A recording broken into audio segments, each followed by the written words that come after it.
안녕하세요. 축진멍입니다. 리버풀이 2대 0으로 브라이튼을 잡았습니다. 일단 이번 경기에서 가장 핵심적인 부분, 저는 리버풀 팬 입장에서 가장 중요하게 봐야 될 부분이 무실점이라고 생각합니다. 저는 다른 것보다 리버풀이 오늘 실점하지 않았다는 부분이 매우 중요한 부분이다. 사실 브라이튼이 스스로 놓쳤던 부분들도 있죠. 근데 이제 놓치는 부분들은 뭐 축구에서 언제나 발생하는 일이에요. 당연히 뭐 상대가 잘 넣으면 그건 먹히는 건데, 리버풀은 그런 부분을 고려하면서도 자신들의 실수로 실점을 했던 그런 경기들이 많았기 때문에 오늘 경기는 어쨌든 자신들의 실수로 그런 상황을 만들지 않았다는 거, 그리고 결과적으로 실점을 안 했다는 거, 이런 것들은 충분히 긍정적으로 볼 수 있는 부분이다. 그리고 막 선수들이 보면은 전체적으로 막 몸 날리고 막 끝까지 쓰러지면서 부딪히고 이런 것들이 저는 뭐 전체적인 선수들의 사기도 올라가는데 큰 도움을 많이 줬다고 생각합니다. 그리고 오늘 경기 뭐 리버풀이 전반전 운영하는 거 보면 전체적으로 선수들의 컨디션이나 동기부여도 돼 있는 느낌이 들었고요. 그리고 저는 여기서 뭐 약간 숨은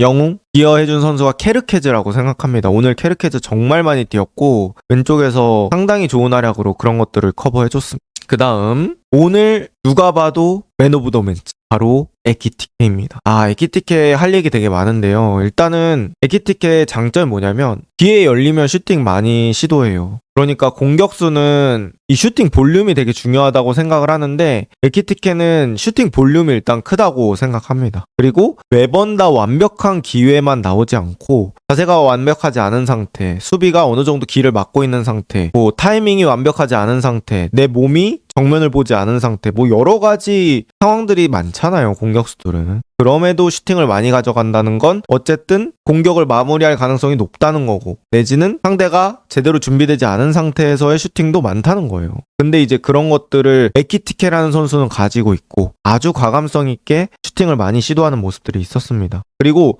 첫 골 같은 게 어떻게 보면 저는 전성기 살라가 가장 잘 넣었던 골이 이 에키티케의 입장골 같은 골이라고 생각해요. 그러니까 상대의 실수나 그런 기회들에서 약간 빠른 슈팅 타이밍으로 우겨 넣는 듯한 그런 느낌? 그런 느낌을 살라가 참 잘했었는데 에키티케가 첫 골도 그거 슈팅 타이밍 진짜 살짝만 늦었으면은 뒤에서 덩크가 커버를 하는 거였거든요. 근데 에키티케가 바운드 볼인데 진짜 나름 빠르게 슈팅 타이밍 가져가면서 좋은 득점 만들어냈고, 두 번째 골도 좋았습니다. 이제 두 번째 골 얘기하면서 저는 좀 눈여겨봤던 부분들은 이제 맥칼리스터랑 에키티케가 그 연계해서 플레이되는 장면들이 있었어요. 사실 맥칼리스터가 공간을 만들어주고 에키티케가 그 공간을 잘 써먹는 듯한 느낌이 있었습니다. 이제 후반전에 보면은 에키티케가 사이드로 가서 몇 번씩 풀어가지고 이렇게 안쪽으로 들어온 다음에 슈팅하는 장면이 있거든요. 그때 이제 맥칼리스터가 선수를 바깥쪽으로 끌고 가줘요. 그러면 에키티케가 저기 공간 있네?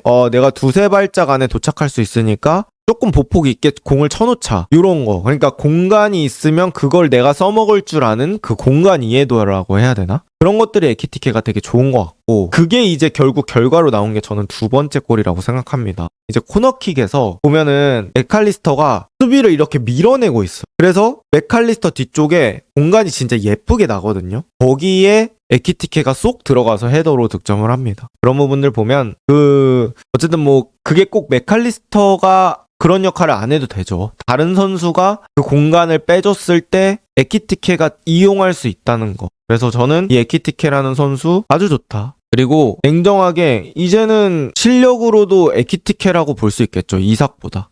지금은 뭐 이삭이 적응 뭐 이런 걸 다 떠나서 그냥 실력적으로 에키티케가 훨씬 더 좋습니다. 근데 이정료를 생각하면 당연히 이삭을 살려야 되는 게 맞는데 지금 리버풀이 그런 것까지 챙겨가면서 갈 수 있는 상황은 아닌 것 같아서 일단 당분간은 에키티케가 계속 이용되지 않을까 싶어요. 자, 오늘 경기 저는 또 전술적으로 되게 중요했던 포인트가 있다고 생각을 하는데요. 바로 커티스 존스의 후방 빌드업 보조라고 생각합니다. 이제 브라이튼도 저는 압박 강도가 상당히 강한 팀 중에 하나라고 생각을 하거든요. 그럼 이렇게 빌드업 할 때 존스가 센터백 사이로 싹 들어가줘요. 그러면서 리버풀 센터백들은 조금 벌리고 여기서 좀 유기적으로 움직이는 느낌들이 있었어요. 케르케즈가 안쪽으로 들어갈 땐 비르츠가 바깥으로 빠지고 또 비르츠가 안으로 들어가 있을 땐 뭐 케르케즈가 바깥쪽으로 빠지고 내지는 케르케즈, 비르츠 이렇게 안으로 들어갈 때는 에키티케가 사이드로 빠지는 일도 있었습니다. 그래서 리버풀이 후방에서 풀어나갈 때 이 상당히 유기적으로 움직여준 것들이 계속해서 프리맨을 발생시키죠. 빈 선수를 계속해서 만들어냈습니다. 그런 부분들 저는 상당히 좋다고 느껴졌고 예를 들어서 뭐 이런 상황에서 막 이렇게 존스가 등 뒤에 선수가 이렇게 붙어있다고 우리가 가정을 해봅시다. 그럼 여기서 이 존스의 볼 처리가 되게 클린했어요. 뭐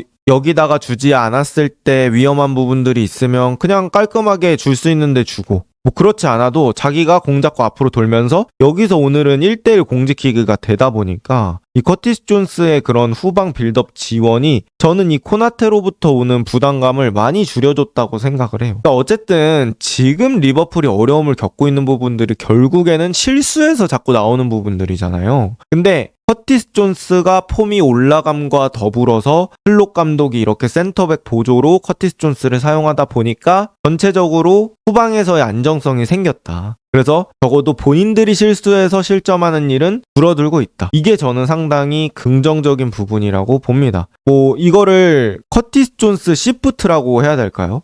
그렇게 표현을 하자면 이 커티스 존스의 시프트 이번 경기에서는 아주 성공적으로 작동이 됐다. 그렇게 볼 수 있을 것 같고요. 이제 커티스 존스 얘기를 조금 더 해보자면 저는 사실 슬롯 감독한테 놀랐던 게 맥칼리스터도 있고 흐라벤베르도 있는데 그 중에서 저런 사이로 들어가는 라볼피아나식의 빌드업을 도와줄 선수를 허존으로 선택했다는 거. 요 부분은 저는 상당히 신선했고 또 허존이 거기 내려가서 빌드업을 되게 잘 해줬습니다. 그러니까 저는 저런 후방에서의 빌드업은 사실 엄청 화려하기보다는 안정성 있게 공을 빼주는 게 중요하다고 생각을 하거든요. 근데 이제 존스가 그런 식으로 잘 빼줬던 것 같고 허존은 진짜 실력이 점점 커존, 여유가 좀 커졌네? 이렇게 볼 수 있을 것 같습니다.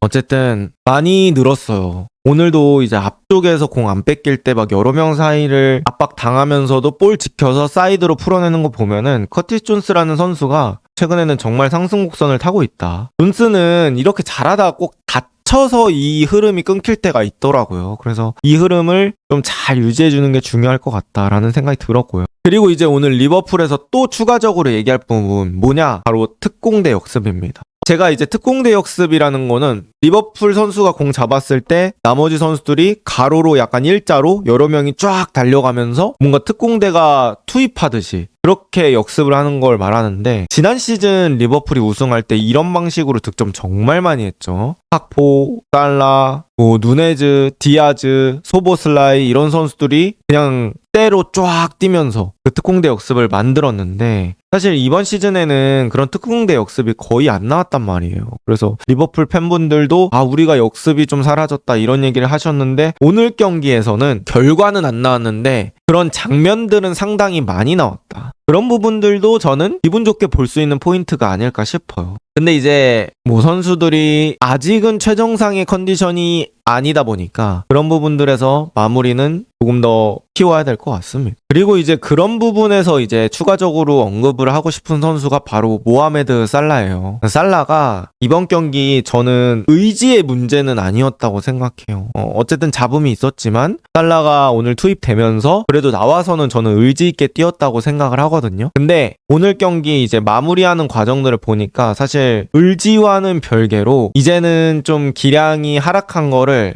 인정해야 되지 않을까라는 생각이 들더라고요. 그래서 원래 살라가 그 키에사 같은 선수가 준 그런 공 있잖아요. 물론 바운드가 돼서 조금 어렵긴 했는데 그런 거는 그냥 살라가 잘 넣거든요. 최소 유효슈팅까지는 봤거든요. 근데 살라가 이제 그런 거 유효슈팅 못 만들어낸 거랑 극후반에 아웃프론트로 패스해서 패스 길어진 거 옆쪽에 두 명의 선수가 있었는데 사실 슈팅은 그렇다 치는데 그 아웃프론트로 못 준 거는 그거는 저는 너무 아쉽다고 생각을 하거든요. 살라가 뭐 잘 될 때는 그런 부분들 그냥 수월하게 했었는데 어쨌든 살라의 그런 기량적인 부분들이 조금 아쉬운 그런 느낌이 있었습니다. 어쨌든 뭐 네이션스 이후에를 또 봐야겠죠, 살라는. 그다음 뭐 오늘 무실점 유지하는데 저는 코나테가 되게 중요한 역할을 했다고 생각해요. 그러니까 코나테가 오늘 개 잘했다 뭐 이런 느낌까지는 아니지만 저는 코나테가 오늘 실수를 안 한 것만으로도 상당히 박수 받을 만하다. 사실 리버풀은 실점을 줄이는 게 진짜 큰 목표였고 코나테 실수로 최근에 실점하는 일들이 많았기 때문에 분위기 좋다가도 실점하면은 확 떨어지잖아요.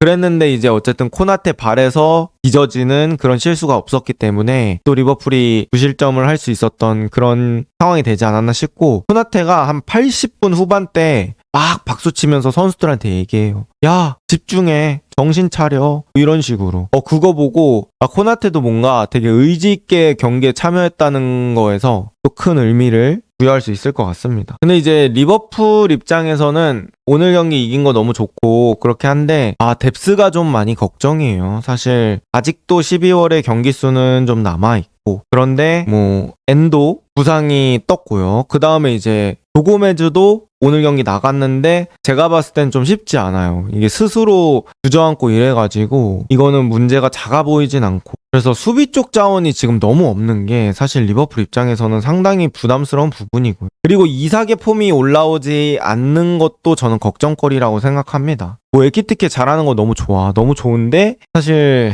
너무 큰 고민이 되는 거죠. 이렇게 엄청나게 이적료를 많이 써서 데려온 선수가 제대로 사용하기 어려운 선수라면 이게 에키티케를 주전으로 가면서도 마음이 편치 않을 거야. 내가 지금 비싼 돈 주고 산 무기가 방 안에서 계속 방치되고 있는데 근데 또 막상 그 무기를 쓰면 위력적이지 않으니까. 어쨌든 리버풀은 빌라전 이후에 그래도 가장 좋은 느낌으로 승리를 했던 것 같고요. 뭐 사실 브라이튼이 오늘 경기 그렇게 좋지 않았던 것도 있어요. 에너제틱하지도 않았고 뭐 선수들의 골 결정력 이슈도 있긴 했지만 그럼에도 불구하고 어쨌든 리버풀이 잘한 부분도 분명히 있다. 그래서 오늘 리버풀은 기분 좋은 승리가 될 것 같습니다.